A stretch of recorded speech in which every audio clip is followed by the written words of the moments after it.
Hi, it is Crossing the Line by Angus Maciver. Today I will demonstrate Chapter 13, A Boaster Beaten. Let's get started.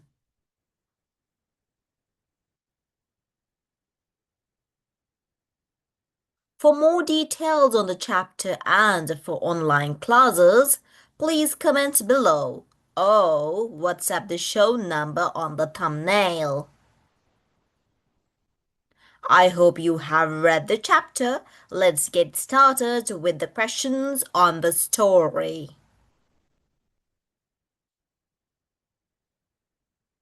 Questions on the story. Number 1. Where did the story take place? Greenland.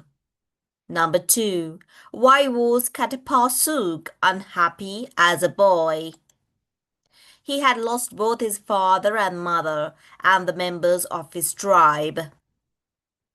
What was the lad's secret ambition? To become the best and bravest hunter of the tribe. Number 4. How did he learn about hunting wild animals?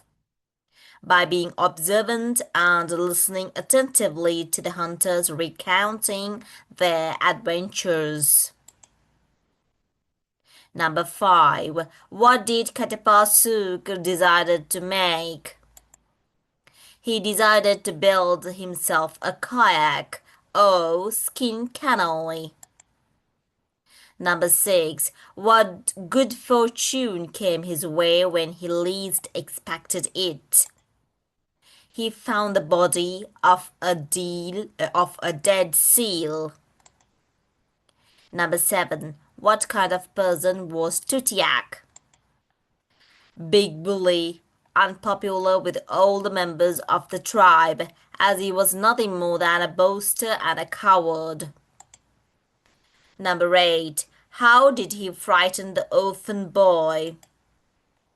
Tutiak dressed himself in a polar bear skin and, with a loud grunt, rushed at the unsuspecting boy. Number 9. What did Katapasuk become a general favorite? Why did Katapasuk become a general favorite with the old people of the tribe? After taking his own small share, he would distribute the rest of his catch among the old people of the tribe. Number 10. What did he catch on one very dangerous expedition? A huge walrus. Number 11. How did Katapasuk make the animal's skin stiff and hard? He skinned the walrus, soaked the pelt in seawater, and left it to dry. Number 12. Name the chief weapon used in hunting seal and walrus. A harpoon. What was attached to the weapon to make its recovery much easier? An air bladder. Number 14. Describe how Katapasuk tricked his rival. He quickly donned the walrus skin, dived into the icy cold water, and swam towards the kayak. Number 15. How did the braggart explain the loss of his weapon? The monster had seized his harpoon and made off. Number 16. Why did Katapasuk invite the men of the village to a feast in his igloo? To celebrate the event of his slay of the good fortune he had by half a dozen large seals. Number 17. Why was everyone delighted to accept? Seal meat is the favorite food of the Eskimo. Number 18. Describe how Katapasuk had his revenge. Katapasuk disguised himself with a walrus skin and swam towards Tutiak's kayak. Katapasuk broke the skin, harpoon, and the air bladder, and placed in front of the tribe, proving that the boaster was a coward. Number 19. What did Tutiak do when he heard how he had been deceived? The baffled and crestfallen hunter hung his head in shame and slunk away to his own igloo, fearing the further taunts and jeers of his kinsmen. Number 20. How was Katapasuk rewarded for his artful cunning? Elders of the tribe admitted him to membership of their council. That is the end of questions on the story. Let's get started with interesting facts. Questions on the interesting facts. Where do the Eskimos live? Greenland, northerly parts of Canada and Alaska. Number 2. What did these hardy people eat? Fish, seal meat, whale blubber, and the flesh of seabirds. Number 3. A. Describe their general appearance. B. What does the word Eskimo means? A. Their garments consist of hooded coats, trousers, leggings, and shoes, all made of sealskin, and so thickly are they clad that they look almost as broad as they are tall. Number 4. Describe an animal hunt. They hide behind white screens and crawl up close to the animal's quarry. Number 5. How do they generally fish? They fish on their skin canoes called kayaks. The fish was caught by means of lines and hooks. Number 6. Describe two types of Eskimo dwellings. In summer, they live in tupiks. A thick curtain is hung over the doorway to keep out the cold. In winter, they live in igloos, which are made of blocks of frozen snow and shaped like beehive. Number 7. Who first discovered Greenland? The North Vikings. Number 8. What unusual sight may be seen in the polar region? For a period of about 3 months in summer, the sun does not set, and for the same length of winter, it does not rise. Number 9. A. What is the color of all creatures in the frozen north? B. How does this color protect and help?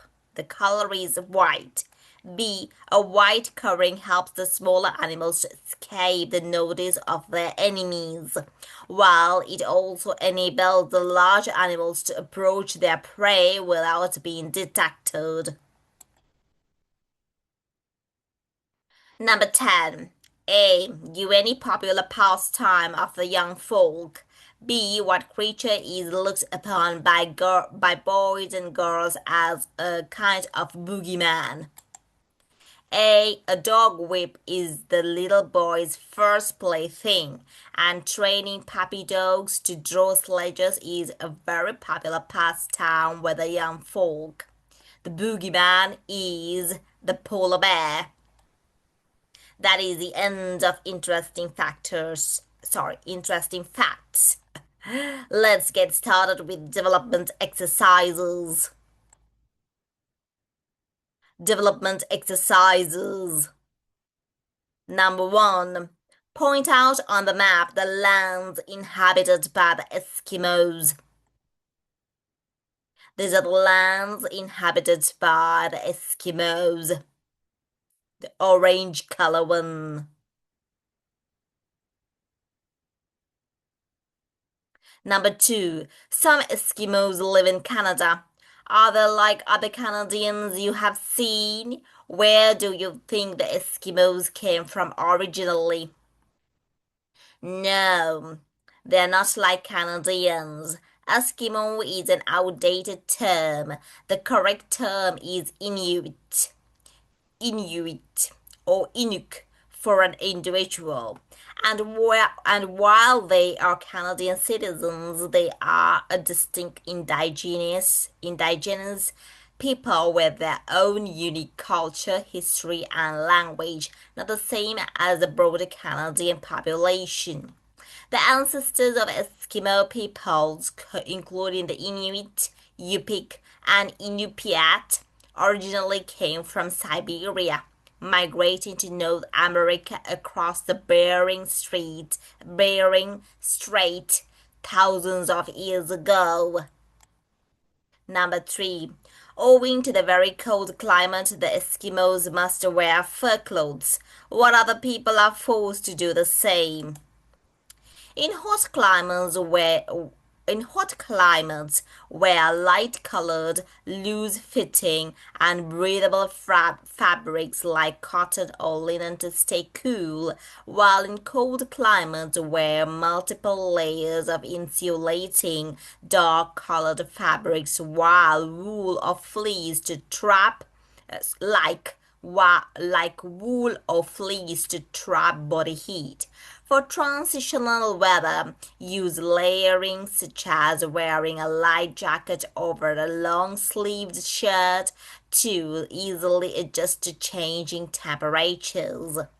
Due to traditional and religious beliefs, Muslim women should wear a scarf or a hijab to cover their heads.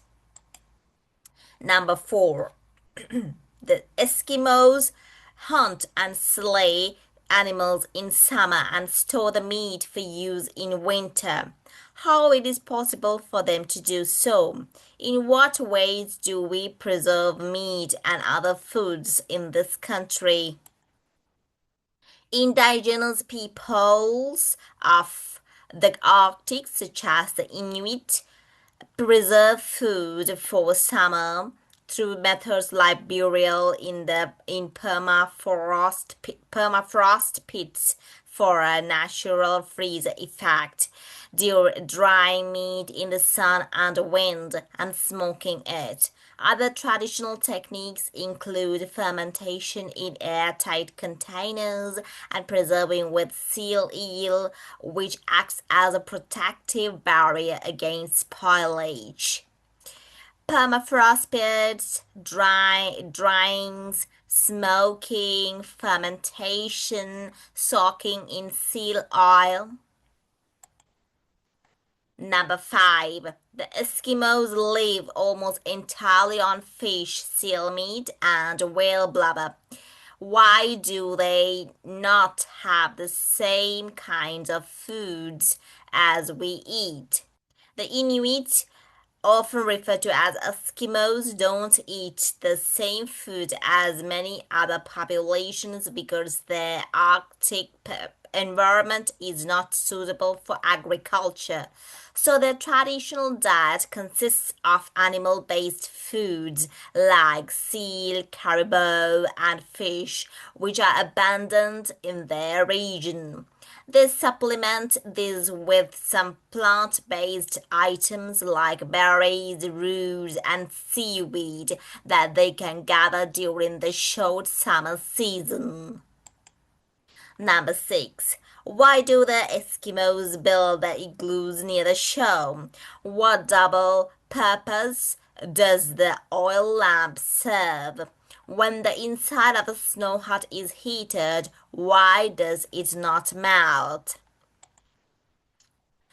Why do the Eskimos build their igloos near the shore? Igloos are built near the shore because they are temporary shelters for hunting and fishing, and the coast provides access to these food sources.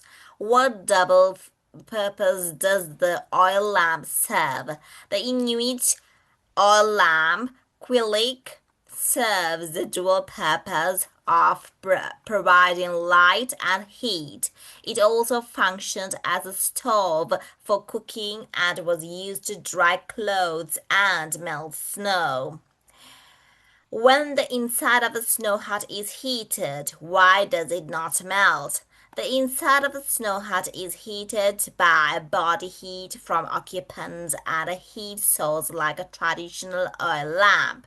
The heat melts the innermost layers of snow, which then refreezes into a stronger, more insulating layer of ice. Igloos don't melt because they are made of packed snow, which acts as an excellent insulator by trapping pockets of air that block heat from escaping. Number 7. The boy in the story built a kayak. How many different kinds of small boats can you name? Who used them?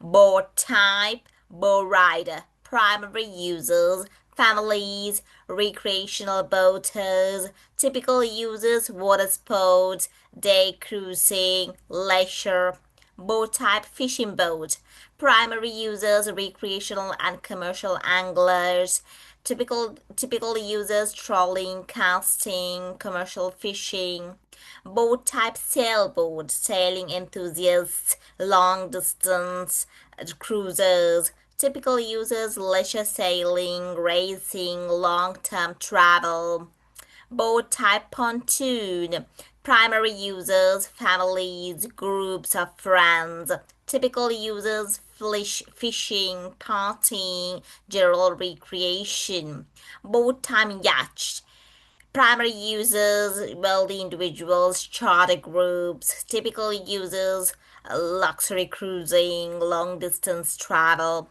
boat type, ferry, a water taxi, primary users, commuters, tourists, typical users, public transport, short distance passenger transport, boat type, canoe or kayak, primary users, individuals or paddlers, typical users, recreation as exercise, sport, boat type, houseboat, primary users, residents, typical users, living, long-term stationary dwelling, boat type, RIB or inflatable, primary users, recreational boaters, yacht tenders, typical users, fishing, coastal sailing, transport to or from larger vessels.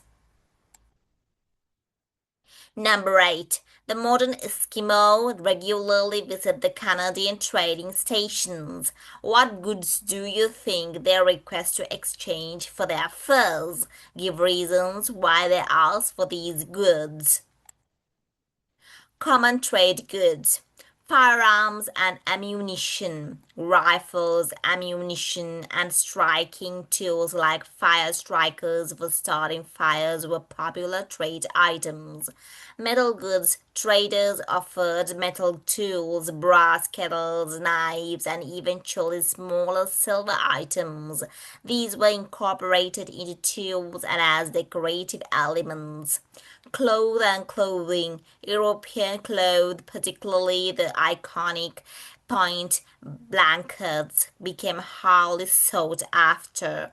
They were used for trade, clothing, and sometimes as currency in some regions. Tobacco was a common item traded at posts. Other manufactured goods. As the fur trade expanded, so did the variety of goods. These included items like sewing, needles, and pre-made European garments, which were sometimes adopted by Inuit. Items incorporated into clothing and tools. Needles and scissors. Steel needles were crucial for sewing, and scissors with antler handles were also traded and used.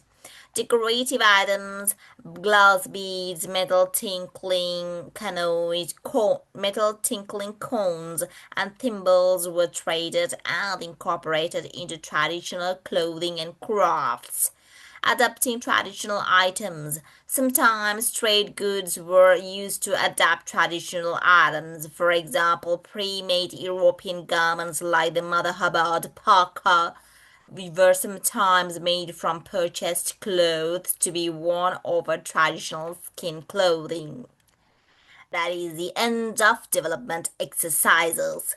See you with another exciting chapter, and that would be chapter number 14. Bye for now. DJ Academy. Like, comment, share, subscribe.